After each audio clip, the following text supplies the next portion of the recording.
નમસ્કાર ગુજરાત, આજના તાજા અને મહત્વના સમાચાર જાણવા અને વિવિધ સમાચારની અપડેટ મેળવવા વિડીયોને એક લાઇક કરી ઓનલી ગુજરાત પોકેટ ન્યૂઝ ચેનલને સબસ્ક્રાઇબ કરી પાસે આવેલું બેલ આઇકન દબાવી દેજો.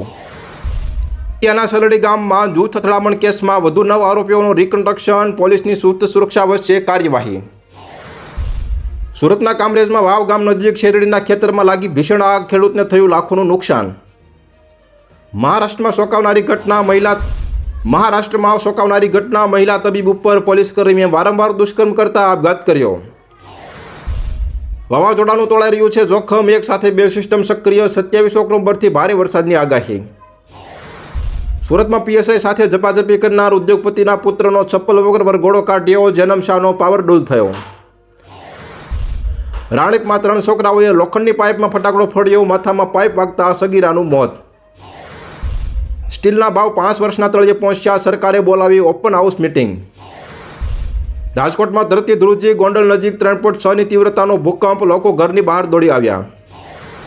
ગુજરાતમાં આજથી 3 દિવસ વરસાદનું યલો એલર્ટ, માવઠાની આગાહીથી ધરતીપુત્રો ચિંતિત. જમ્મુ કાશ્મીર રાજ્યસભા ચૂંટણી, ભાજપને 4 વધારાના વોટ મળતા ઓમર અબ્દુલ્લાએ ઉઠાવ્યા સવાલ.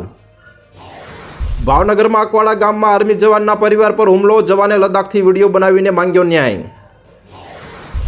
ખેડૂતોના માથે માવઠાનું સંકટ, આગામી 72 કલાકમાં ગુજરાતમાં ભારેથી અતિ ભારે વરસાદની અંબાલાલ પટેલની આગાહી. પત્નીના પરપુરુષ સાથે અનૈતિક સંબંધ, પતિને ખબર પડતા જ ગળું દબાવી મોતને ઘાટ ઉતારી. પાકિસ્તાનમાં ટમેટા 601 કિલો, અન્ય શાકભાજીના ભાવ પણ આસમાને. ભારતની જેમ અફઘાનિસ્તાન પણ પાકિસ્તાનમાં જતું પાણી અટકાવશે. દિવાળી બાદ સસ્તું થયું સોનું, આજે પણ ઘટ્યો 22 અને 24 કેરેટ સોનાનો ભાવ.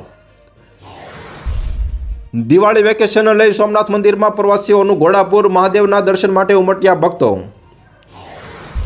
સુરત ક્રાઇમ બ્રાન્ચની મોટી સફળતા, ગુજરાત, રાજસ્થાન અને મહારાષ્ટ્રમાં વેપારીઓને શિકાર બનાવતી ગેંગનો પર્દાફાશ. ઉત્તર ગુજરાતમાં મુખ્યમંત્રી અને ભાજપની સરકાર, સૌપ્રથમ વખત ખેડૂતો માટે 2500 કરોડ સહાયની જાહેરાત.